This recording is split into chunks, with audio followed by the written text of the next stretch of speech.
Did anybody go out and buy a journal? Treat themselves at a local stationery shop?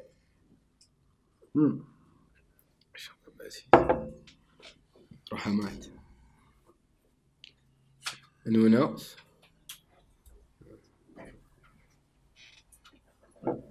Just suffice to the notes on the phone, huh? Everybody has journals already. Everyone has nice journals already. You're just waiting to be filled up. Everyone's got looks like a nice journal. Alhamdulillah. MashaAllah, you got a whole. give me a bad reputation.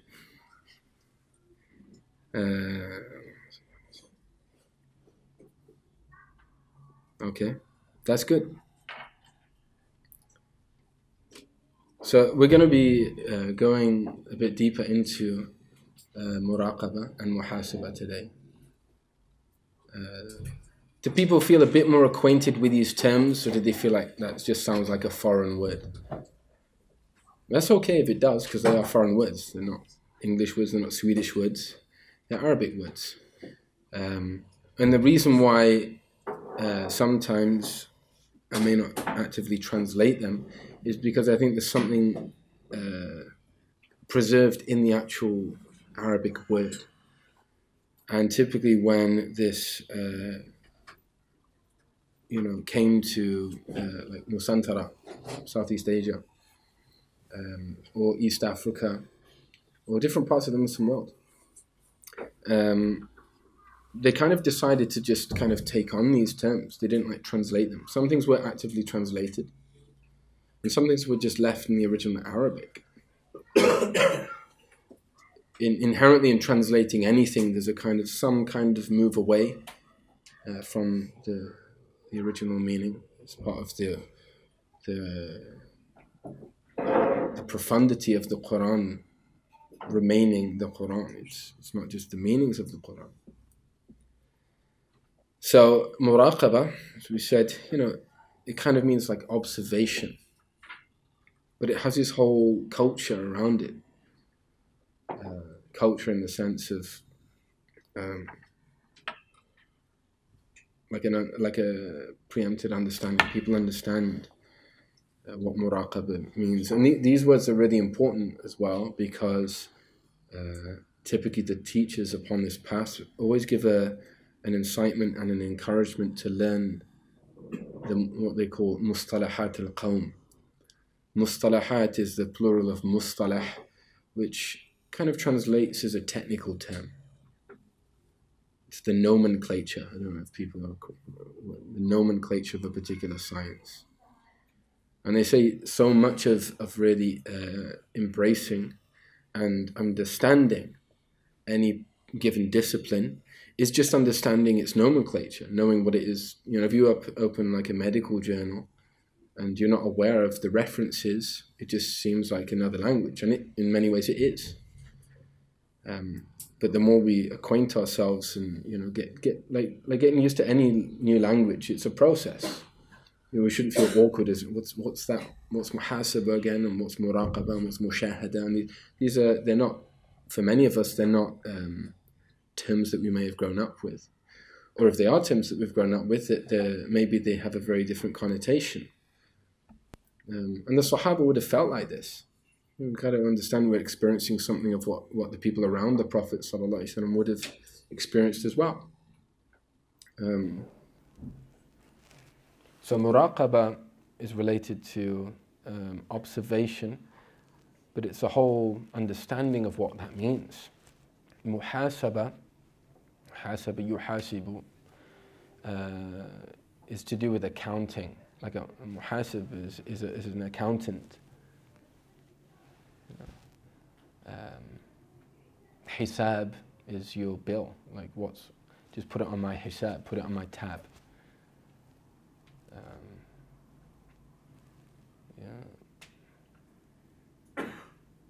It's also where they derive the term for a computer, but most times they just say computer.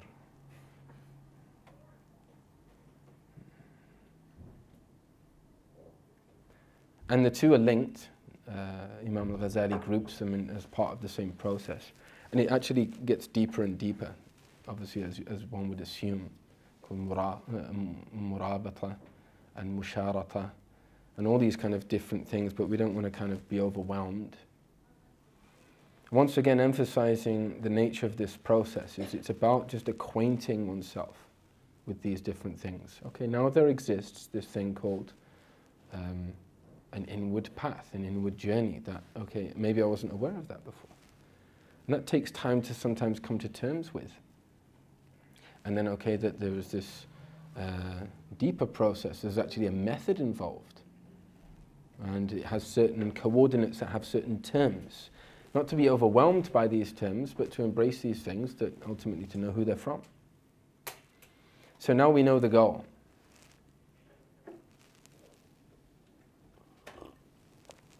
Yeah? You guys haven't been listening? What's the goal? We spent so long talking about maps, if we don't know where the goal is. What's the goal? Allah. Yeah, absolutely. And part of these processes is constantly keeping that in check, in balance. Like, first and foremost, we know that Allah is the goal theoretically. That's the right thing to do. That seems to be the best, what we've been told to say, and that's part of just maturity in any given realm of existence.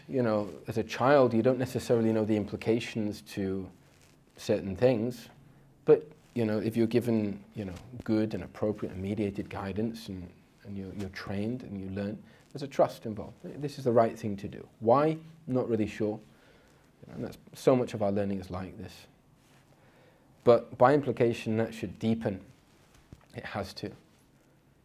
Once we become, because this orientation process, this maneuvering towards that which is ultimately what ikhlas is.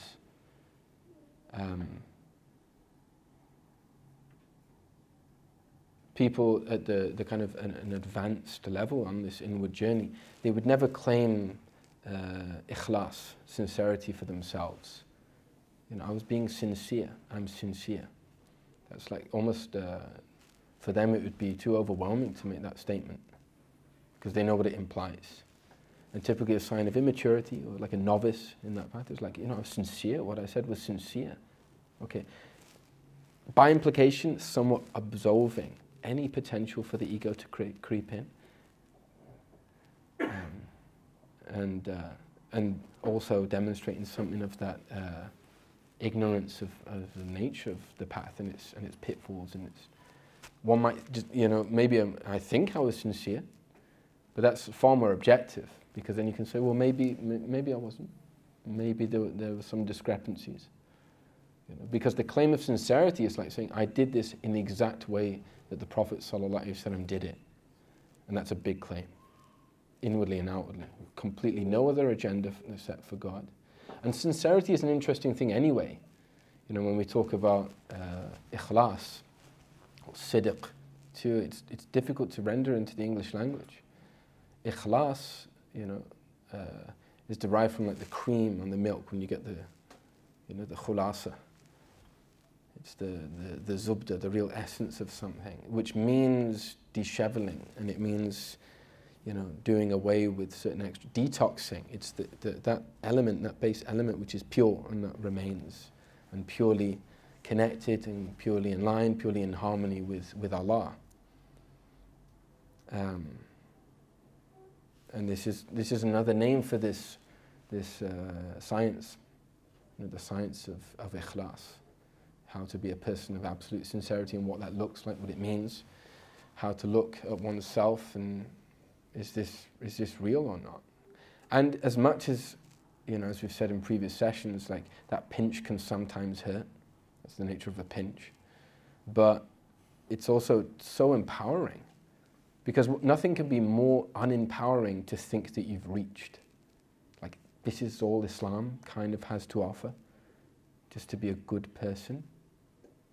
So what? Like, but when you understand it, it shouldn't be a daunting thing. It can be at times.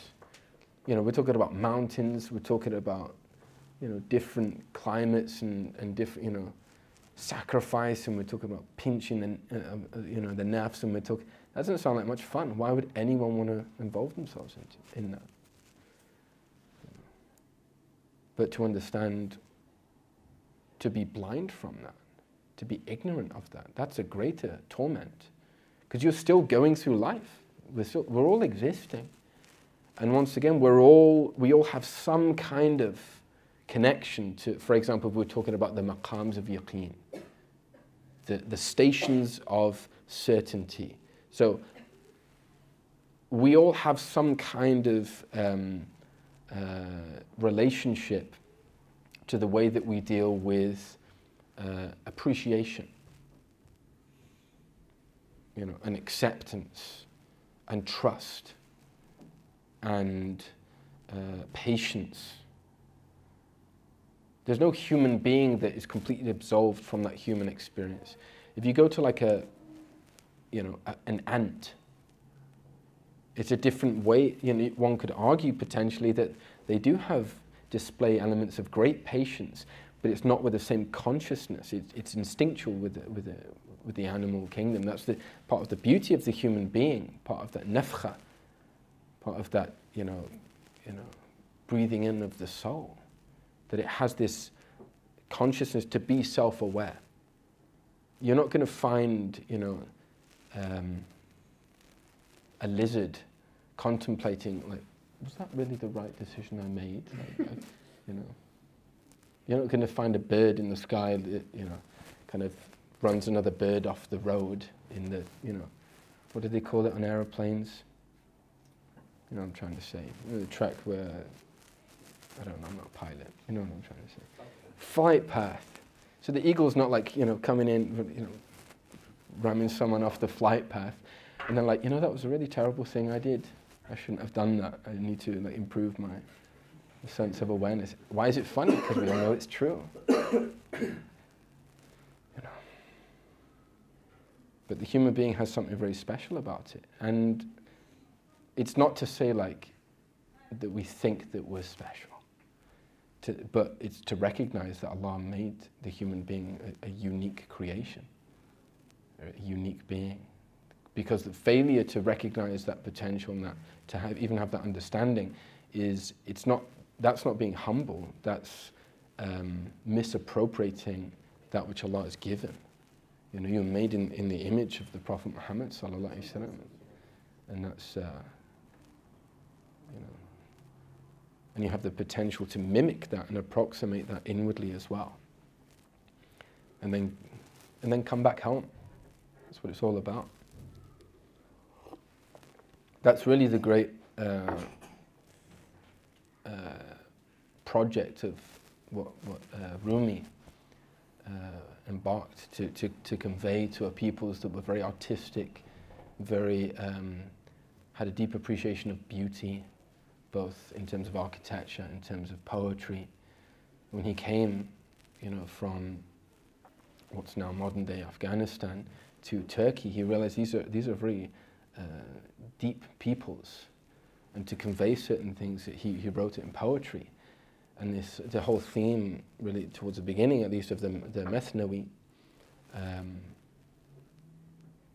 was really to articulate this. He talks about the reed and the reed bed.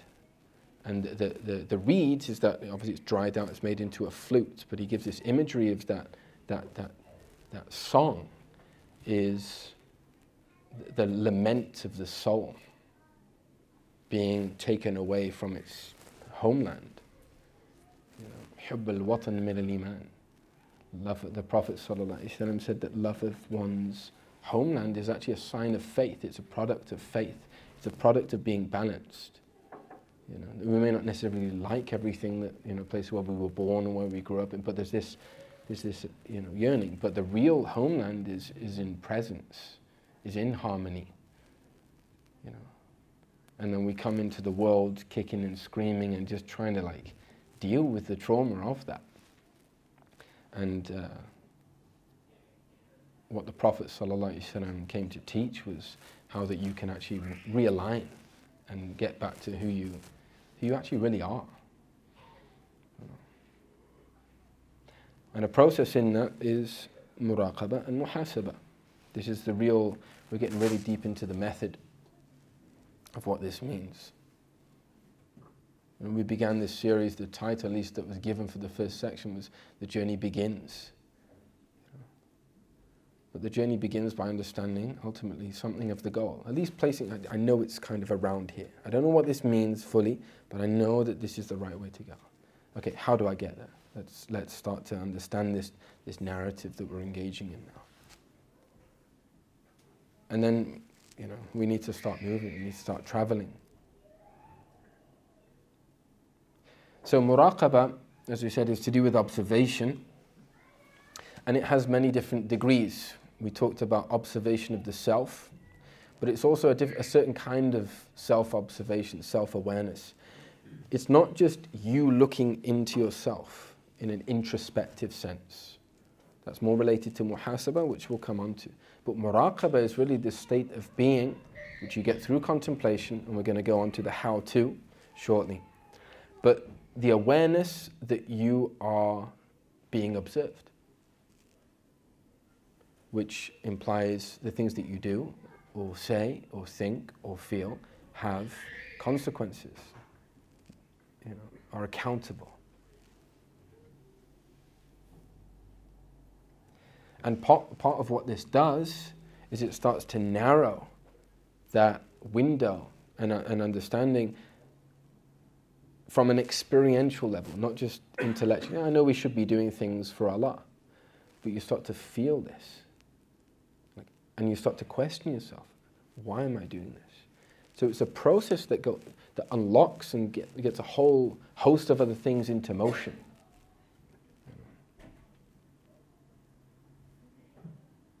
But what we have to do initially is to establish a practice. They talk a lot about, making habits and how to move away from bad habits and to construct habits. And time takes time to grow. We have to have a bit of a paradigm shift in the way that we understand time. Time takes time to grow. You have to grow time. Sometimes I have no time because you haven't cultivated it.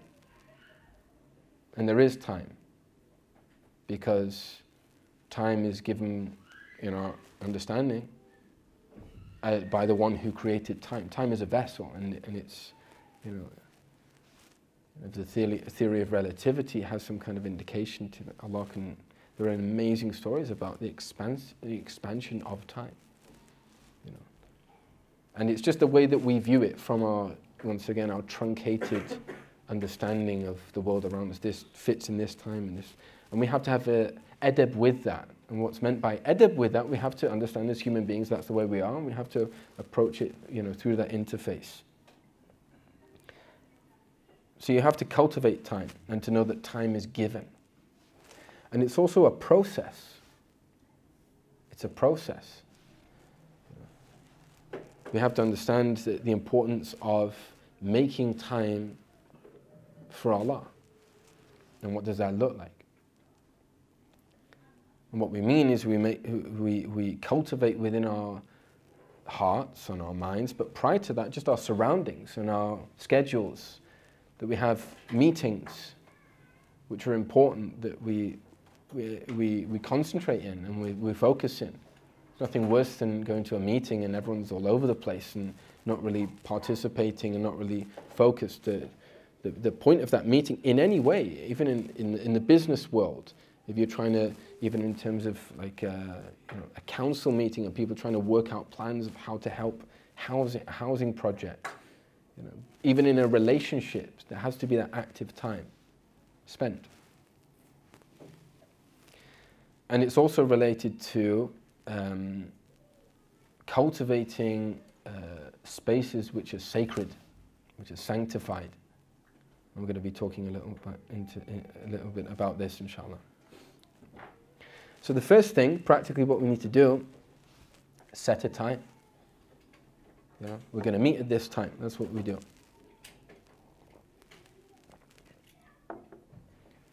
And we're kind of working backwards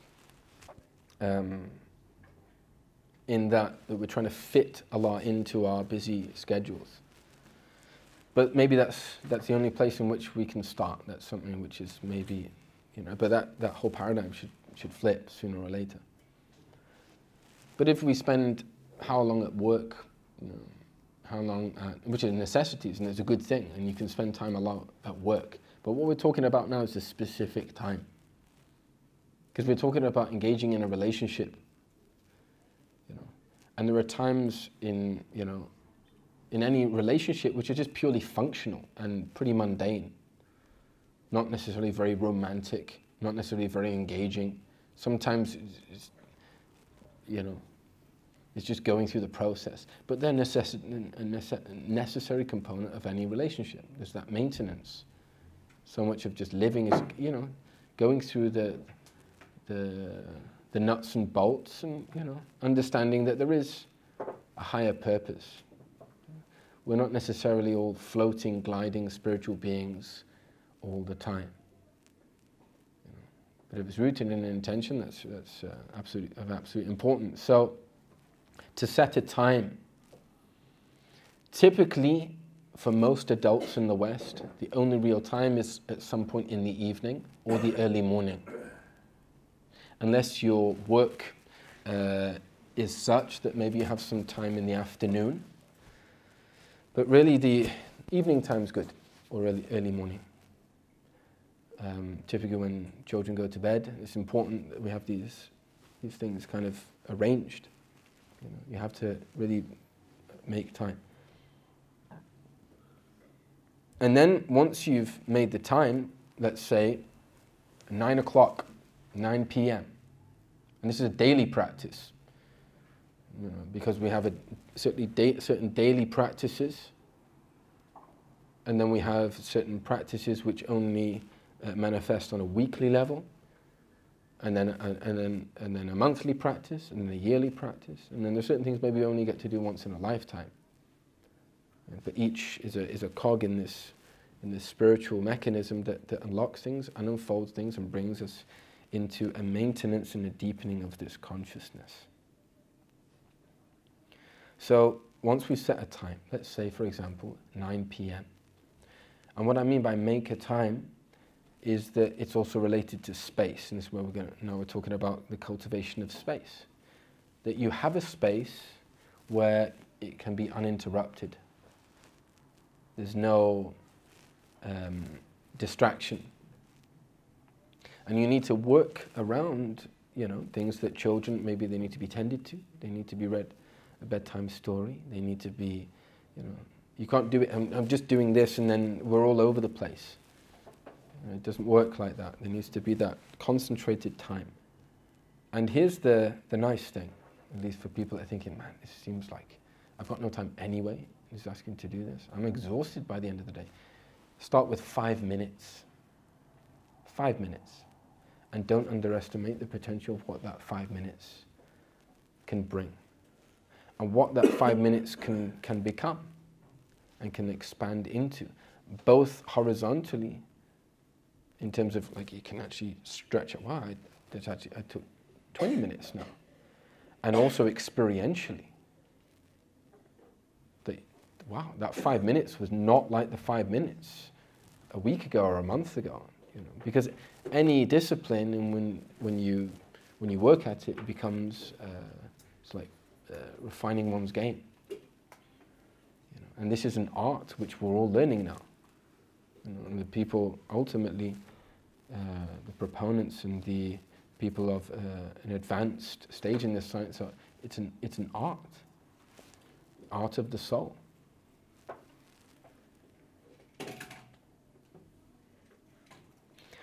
Another recommendation is to buy an hourglass. This is not something that is necessarily an absolute, but what it does is it prizes you away from, I just have a check on my phone for the time and the 106 WhatsApp messages. And whilst I'm at it, let's just see what, a few more likes on Instagram. See what's going, quick look at the feed. You've already shattered that, you know, what you're cultivating. The whole point is to be present, and you've got to eliminate those distractions. It may even be slightly too bold to say this, but a recommendation is also to turn off your phone. People are like, oh, how could you ever do that? And that's real. And what that shows is how deeply addicted we all are. Like that fear, or that unease, or that irritation, or that, you know, for 5 minutes. But what about an emergency? Mankind has lived without WhatsApp for like pretty substantial amount of its history, you know. But what if someone needs to contact me? Alhamdulillah. You're with Allah, you're right where you need to be. Don't worry about it. They'll find a way. And what are we saying? Like, I need to be more, you know, attentive to the needs of people than attentive to my relationship with Allah. And you're only of any use to anyone in accordance to your connection back to that which is real. You know, this flustering about, I need to help you, I need to, like, you know, some people, they wreck more, like in trying to help. This idea that my intention was good, and like, yeah, but you're not reconciled. Just take that time out. 5 minutes out of 24 hours. You know. And let's look at some other comparisons. People say, this is my time. If somebody is a writer, for example, this is my time, I apply myself to writing. And people start to know, this is his time where we can't disturb him. And people are like, why? He never engages with me. He never responds to my WhatsApp messages. Because we know that he's involved in that which is more important than just repeating back a load of banal WhatsApp messages. You know. So cultivating that which is meaningful. And there's nothing more meaningful than spending time with Allah. So, you know, I'd recommend, this is a recommendation, to buy an hourglass, because what it also does is that kind of very coarse articulation of time, you know, that digitized, it unsettles the heart. And just, there's something much more natural about seeing, you know, sand fall through it. Because you don't know, is that a minute, is that half a minute, is that, and you're just aware that it's coming to a natural, more rhythmic closure. So much of our deen is based around this kind of cyclical approach towards time. Like we talked about the moon, we talked about, even in Ramadan, you know, the rising of the sun, the setting of the sun. It puts you in tune with like a natural way of being. وَجَعَلْنَا اللَّيْلَ لِبَاسًا. We made the night as a cloak, it's a time to sleep. وَجَعَلْنَا النَّهَارَ مَعَاشًا. We made the day as a time to go out and work and you know, to live. You know.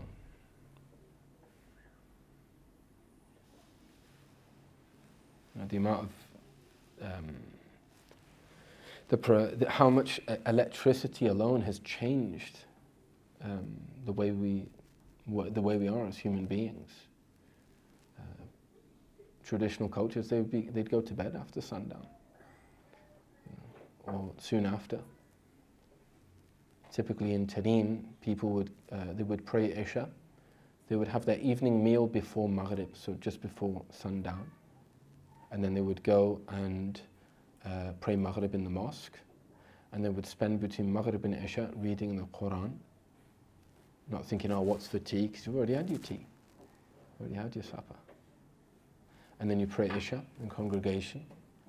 And then maybe some extra prayers or extra, you know, dhikr or meditations. And then you'd go back home and you'd fall into a pleasant sleep. Typically around about 8 p.m. Going to bed at 8 p.m. And then what many people would do, they'd wake up around 11 p.m. and pray until dawn, which is maybe around 4 a.m. And it's all possible. And that's like 5 hours worth of tahajjud.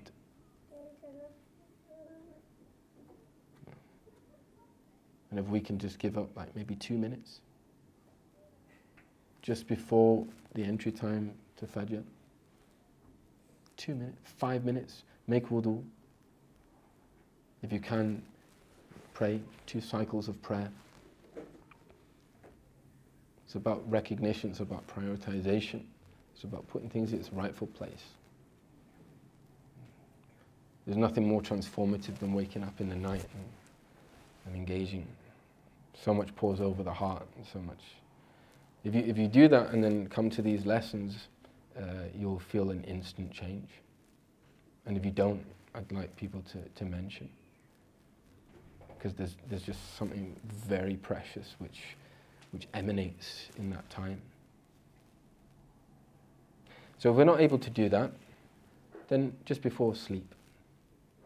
And it doesn't take much energy, it doesn't take much thought, because in fact what we're trying to do is actually clear ourselves of our thoughts, or just at least objectify our thoughts.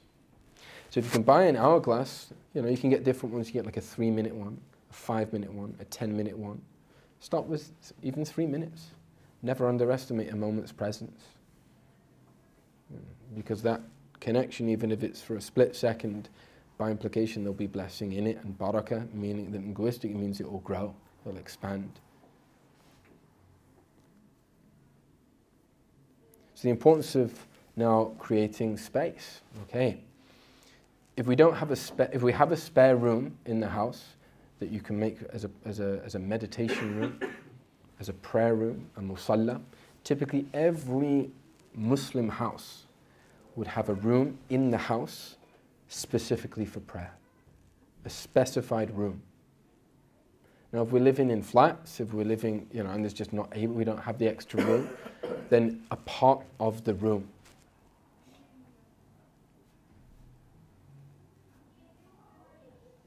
And if we're not able to do that, then we just switch it up, but it's best to have that designated space. There's something takes place that when you cultivate a specific space, it creates, you could say, certain energies, and it attracts certain things and repels other things, and it's about plugging in. Even on a mental level, it's just easier to plug in and get into the zone, as they say. So to turn off the phone, to learn what devotion means, and this is the process that helps in this. Don't be half present, that's not presence. Learn to be fully present. Because what happens, it's like, but you see it when people are spending time with each other, maybe their friends or whatever. They go to like a restaurant, meaning someone's made an active time to go out and do something. And more frequently you see both parties are engrossed in their phones.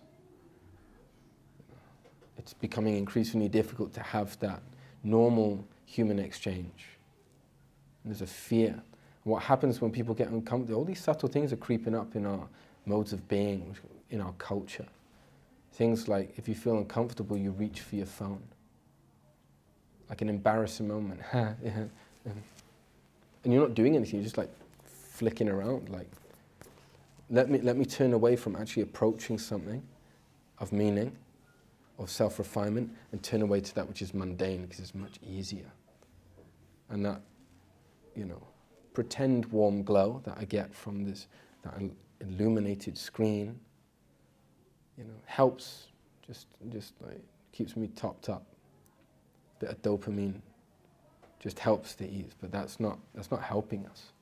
It's not helping our spiritual growth by any means. So to turn off the phone, don't put it on silent.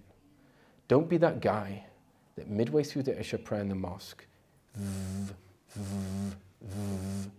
like, bro, you might as well have it on the loud. Like, that's disturbing. Yeah?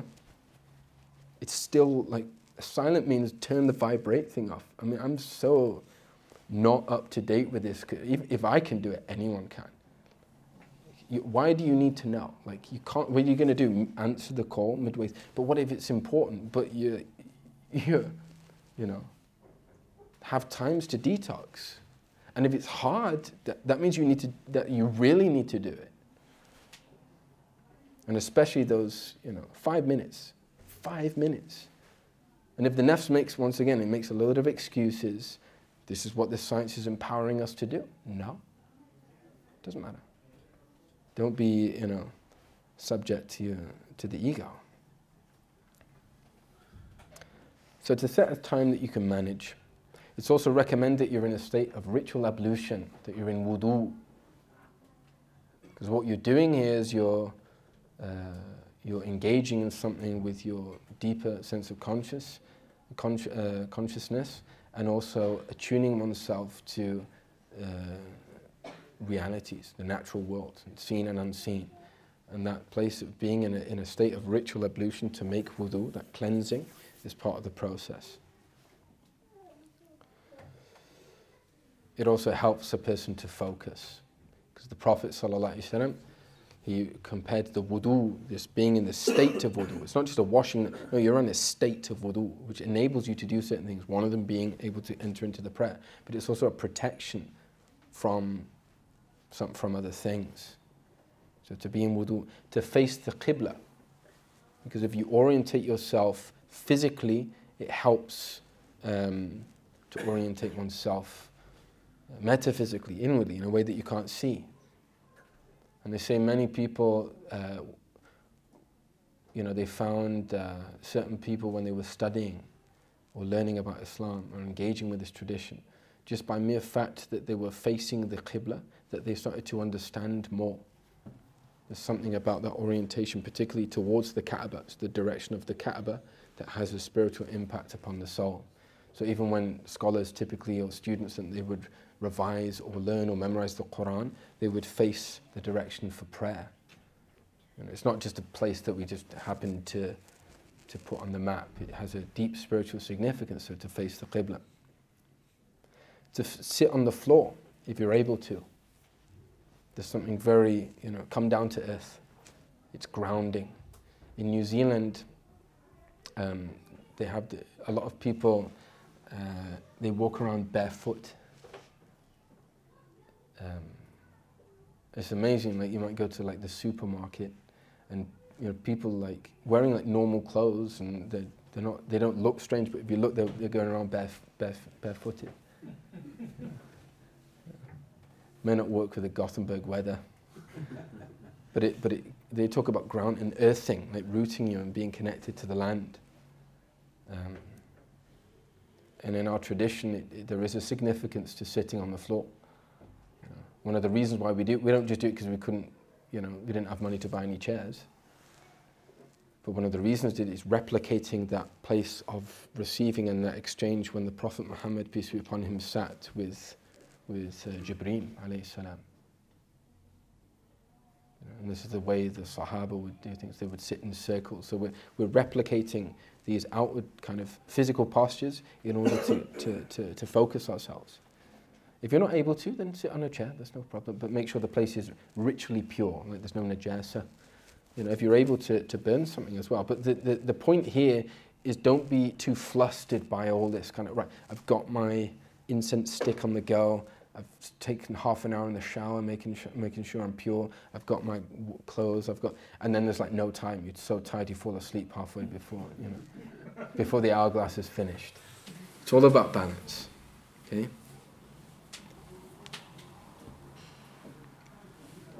But if you can do that and get into those habits, that's really good.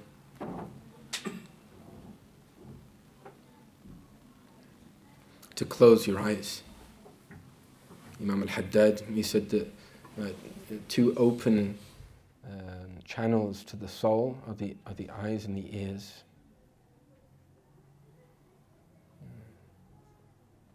And the sama', or hearing, is always preceded from basar, sight. Hearing precedes sight whenever it's mentioned in the Quran, because sama', hearing, is peripheral, whereas sight is only one, has one direction. And you can also close your eyes. So close your eyes in order to open up that inner sense of consciousness.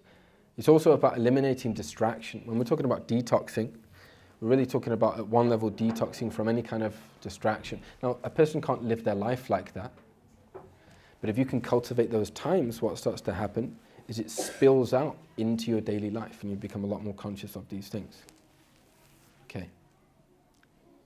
So when you're in that state, it might be worthwhile to read some Quran or to do some dhikr. And what this does is it orientates the heart, it cultivates the heart, it puts the heart in a place of receptivity. It becomes like tender and ready to receive. And then we move into just observing one's thoughts. And part of it is learning to objectify that you are not your thoughts.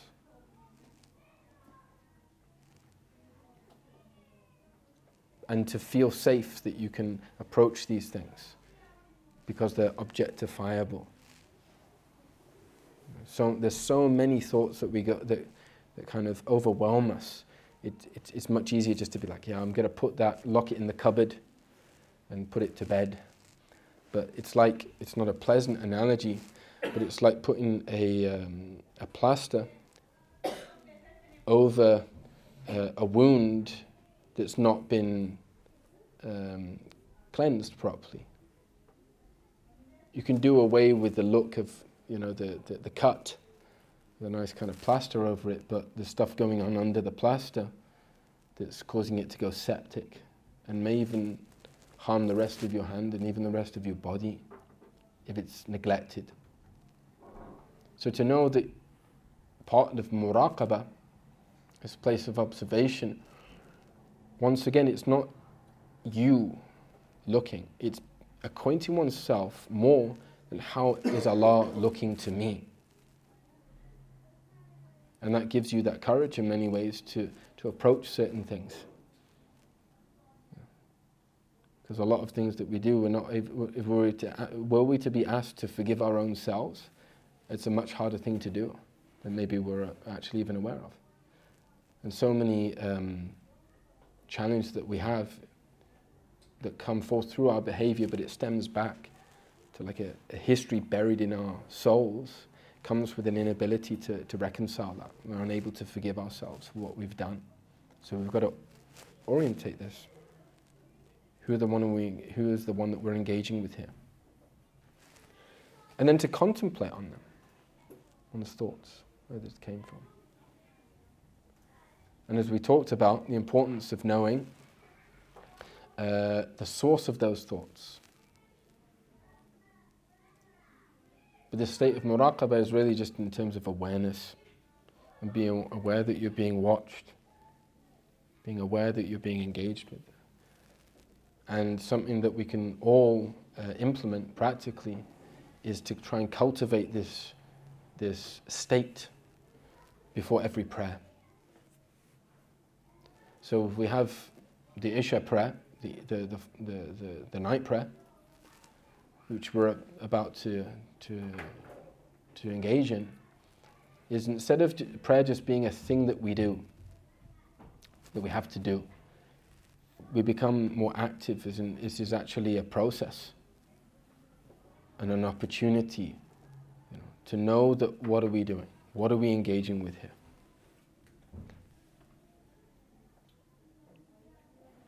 And then what we can start to do when we're in this place is go into a state or a practice of Muhasabah, hasab nafsak, take yourself into account. This is where you want to bring out the journal. So to rethink or just to contemplate, allow your thought about everything you first and foremost did during the last 24 hours. That's a good place to start. If it becomes too long, the last month, it's like, oh, that happened a long time ago. The last 24 hours. Or even before that, even less. From the moment you woke up that day until the time in which you're at now.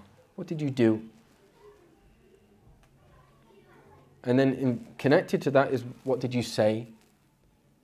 Because saying something is kind of, it's related to doing something, it's a'mal. What did you do or what did you say? And the muhasabah, because you have to have an understanding, is like, what am I accounting here? Like if somebody hires an accountant to work for them, and they've got all these great figures and graphs and projections, but they're not even dealing with what you wanted them to deal with, then it's not effective. You're going to fire them. You're not going to hire them again. So what are we taking into account here? We have to place it on the template of the Sharia, of the path, of the law. And we first start, was there anything that I was imbalanced in today? And that sign of balance is, firstly, anything that I did that was haram. Meaning that that which the Prophet ﷺ in his teachings was prohibited. So within that, first and foremost, is that which is mentioned in the Quran. And it's important as well to understand that it's not just going through a set of rules from some kind of abstract lawmaker that doesn't really have anything to do with, but really to kind of be conscious of what's actually going wrong. Is what did I contravene? The balance of whom? And that allows a light to enter the heart, as in like, yeah, no, okay, yeah, I can understand why I went wrong there. So not necessarily like I broke a law, but really I moved out of balance from that which Allah has given me the opportunity to, and guided me and taught me to be in balance with and be in tune with.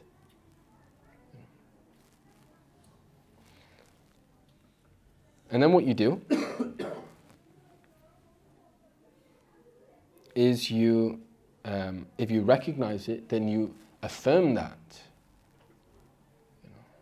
Because can you see that what's taking place now? You're making a practical, you're making a practice of how to refine the nafs al-lawama.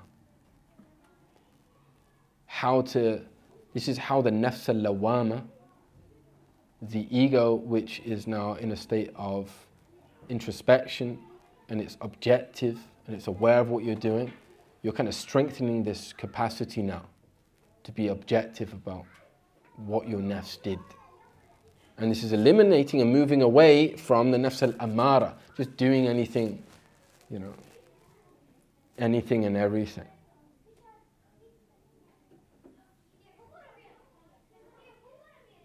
So it's to recognize from the ego. And this is partly to do with the Islamic understanding of tawbah. It's not like the woe is me, I'm such a bad human being, let me just give up or let me just torture myself.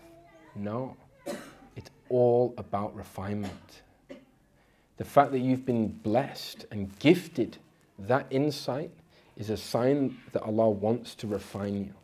Allah wants to bring you back into balance. Were you not to be made aware of that imbalance, you would have remained in a state of imbalance. And although it's not necessarily nice to confront oneself, that look in the mirror is, why do people use mirrors? It's to readjust that which went wrong, to put it in place, so to realign. So you affirm this, and then what you do is it's like an apology, if you like, to Allah. It's not saying, well, Allah, you decreed everything anyway. There are these subtle things of the nafs which say, like, it's just the will of Allah and Allah. No, but adab here, the appropriate way of being, mode of being in this state is like, subhanAllah, I did wrong. Like, there's nothing worse than apology, as in like, I'm sorry, but. There's nothing worse. I'd rather you not apologize. Sayyidina Ali karamallahu wajha, he said, al-udhr aqbah min al-dhanb. The excuse is even uglier than the transgression, than the sin. There's nothing worse than, I was made to be that way, and look at my circumstances, and that's not the point. Just say, Allah, I'm sorry. And Allah loves that. Because Allah knows where we're at more than we do. And just that, it's so empowering, it's a freement for this, to say that Allah, just take me as I am, that's where I am. And Allah loves that. Allah loves that. Allah loves and has this in a way which is befitting of His majesty and of Him being Allah. This kind of divine anticipation. Come back to me. There's so many hadiths, we don't have the time to go into it, but inshallah we can go into this as time goes on. So to be real, that's what we mean about being real with Allah. Now's not the time for camouflage. It's like somebody's, you know, you can imagine like somebody's been in a relationship, and you know, at least in a, you know, not necessarily Muslims go about in this way, but you know, imagine like a Hollywood film or something, and then they're going up, you know, and they're just about to propose, and it's like a major letdown because she's like waiting for the ring to be put, and he's like just says like, "I'm going to invite you to the cinema." She's like, you know, you've conjured up this whole, you know, evening, and you know, got everything set up, and then you miss the mark. Like you've spent time with Allah, you got the hourglass. I mean, who buys an hourglass? You know, you got it at the side, and you've got your clothes on, you got dressed up, and then it's all like, yeah, but it wasn't really my fault. So to know that if you're going to go, and that was the meaning of, you know, the great master Ibn Ata'illah Iskandari, come to God, come to the real with your, you know, broken bones and limps. Just come. Like Rumi would say, like, ours is not a caravan of despair. That's what he means by that, because ours is a caravan, we're heading to God. There's no way you can despair. Just engage with that.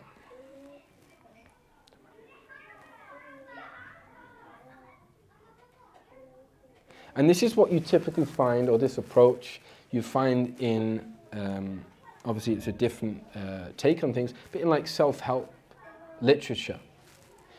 The difference is what you don't tend to find is also affirming the good. It's almost about, yeah, I had this problem, I need to get better, I need to work harder, because that's the other thing as well. In the conditions of tawbah, you feel and you have that acknowledgement that you strayed a bit, you went off a bit, and you affirm, you apologize, astaghfirullah. And then you also go through a process of refinement. Okay, how do I get back to the root of what was going on here? This is the importance of Muraqaba. Why did I say what I was saying? So I don't fall into the same hole twice. You know. But also, to look back in that time from when you woke up to the time when you sat there, what were the things I did right?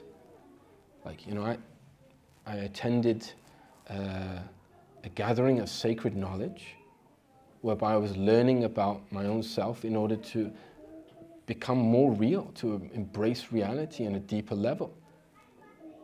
You know, alhamdulillah. And that's what we do. We recognize those good things. Why? In order to maintain them.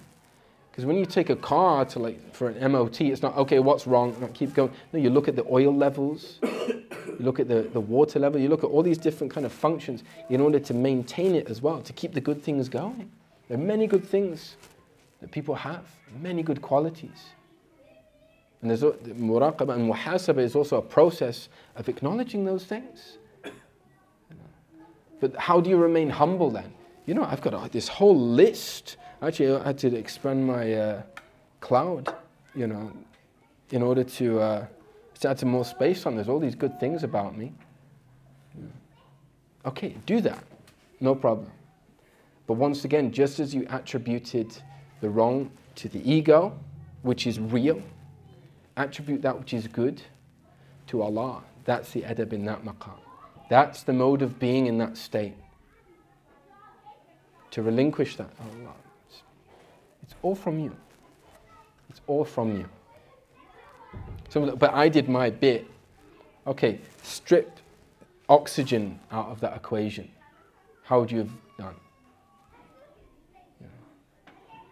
Strip your ability to even walk out of that equation or that good deed that you did. How would you have done? Take your mind away for a moment. How would you have done? Okay, so it's all from Allah. Let's not kid ourselves. Were it not for Allah's tawfiq, and this is what tawfiq is, you're praising Allah for His tawfiq.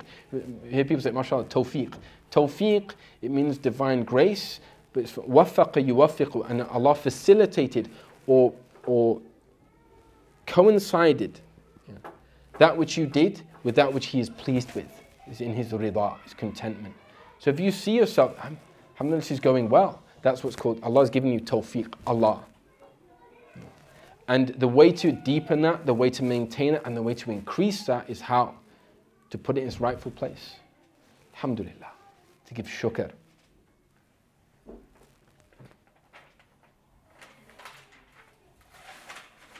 to be appreciative and give thanks. And there are two ways to give thanks. One of them is to say, thank you. Alhamdulillah. وَلَئِن شَكَرْتُمْ لَأَزِيدَنَّكُمْ. If you show appreciation, if you show gratitude, if you show thanks, لَأَزِيدَنَّكُمْ. I'll absolutely increase you. There is no doubt I'm going to give you more and more. There's plenty more where that came from. And anyone that studied Arabic, you can see all of the letters that are used as modes of emphasis. لَأَزِيدَنَّكُمْ. I'll absolutely increase you. If you think this is, it's where the rabbit hole goes, this is the end, you've reached plenty more. It gets deeper and deeper and deeper. And there's no end. So if you felt something in your prayer, a moment of presence, a moment of awakening, you're walking and you felt, that was the right thing I did there. Don't be like, hey, I must be a great guy. Be like, Alhamdulillah. Alhamdulillah. And watch how this mends you. Watch how it brings you together. And there are degrees to this, because we're not just actions and we're not just words. We also experience states, and we're moods, and we're, temperaments. But we start and we work in, and we work deeper, because the nature of this process of muhasabah is it becomes finer and finer. And the finer the filtration process goes, the more concentrated and distilled down that consciousness gets. Okay? Like an espresso. وصلى الله على سيدنا محمد وعلى آله وصحبه وسلم. Any questions?